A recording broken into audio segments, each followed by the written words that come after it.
在英国的汽车工业史上，有一段辉煌而又令人唏嘘的篇章。这个曾经孕育了劳斯莱斯、路虎、宾利等无数豪华品牌的国度，最终却不得不将这些璀璨的明珠一一出售。这背后的原因不仅仅是市场策略的失误，更是整个汽车工业发展理念的偏差。在英国，汽车似乎从一开始就被赋予了不凡的使命。当其他国家还在致力于将汽车普及到千家万户时，英国的汽车工业却已经悄然走上了豪华之路。劳斯莱斯以其无与伦比的奢华和精湛的工艺，成为了英国汽车工业的象征；路虎则以其越野性能和粗犷的外观，赢得了无数探险者和越野爱好者的青睐；宾利则以其优雅的设计和卓越的性能，成为了上流社会的宠儿。这些品牌每一个都代表着英国汽车工业的最高水平，但也正是这些品牌让英国的汽车工业走上了不归路。豪华本身并没有错，但如果所有的汽车品牌都追求豪华，那么就会脱离市场，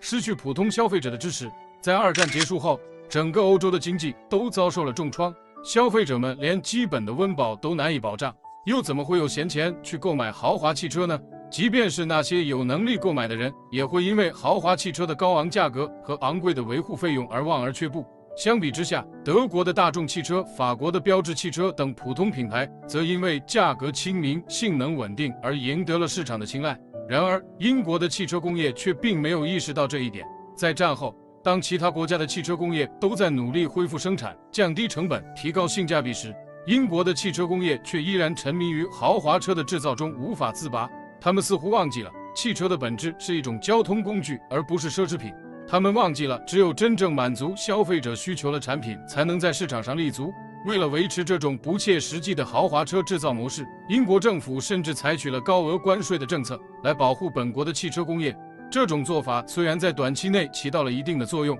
但长期来看却扼杀了英国汽车工业的竞争力。因为缺乏竞争，英国的汽车工业逐渐失去了创新的动力和活力，产品质量和性能也远远落后于其他国家。到了1960年代，当其他国家的汽车工业已经迎头赶上时，英国的汽车工业才如梦初醒，但此时已经为时已晚。面对这种困境，英国的汽车工业并没有选择改变和转型，而是选择了抱团取暖。他们开始通过兼并和收购的方式，将各个汽车品牌整合在一起，希望通过规模效应来降低成本，提高竞争力。然而，这种做法并没有起到预期的效果，因为各个品牌之间的文化差异、管理理念和经营模式都不同，导致整合后的企业内部矛盾重重，效率低下。再加上之前积累的巨额债务和沉重的运营成本，使得这些企业很快就陷入了困境。最终，在撒切尔夫人出任首相后，他不得不做出了一个艰难的决定，出售这些已经失去竞争力的汽车品牌。从1980年代开始，路虎、捷豹、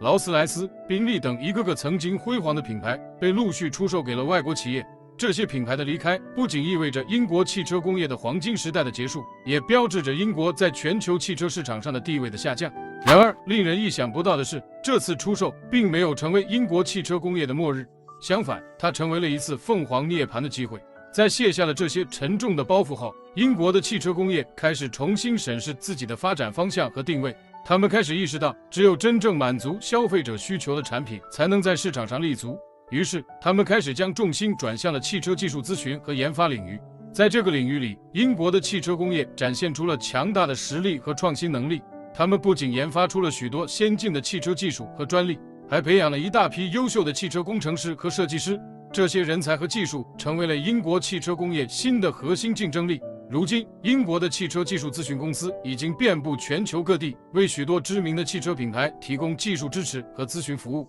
这些公司虽然没有直接生产汽车，但他们的存在却为整个汽车行业的发展做出了巨大的贡献。回顾这段历史，我们不禁要问，如果当初英国的汽车工业能够早一点意识到自己的问题并做出改变，那么今天的英国汽车工业又会是怎样的景象呢？或许历史没有如果，但我们可以从这段历史中汲取教训和启示，那就是无论什么时候，我们都不能忘记自己的初心和使命；无论什么时候，我们都要保持对市场的敬畏和尊重；无论什么时候，我们都要勇于创新和变革。只有这样，我们才能在激烈的市场竞争中立于不败之地。所以，虽然英国已经失去了那些曾经辉煌的汽车品牌，但他们的汽车工业并没有因此而消亡。相反，他们在新的领域里找到了自己的定位和发展方向。如今的英国汽车工业虽然不再以制造豪华汽车而闻名于世，但他们在汽车技术咨询和研发领域的成就却足以让全世界为之瞩目。这或许就是英国汽车工业在经历了辉煌与衰败之后所得到的最大的启示和收获吧。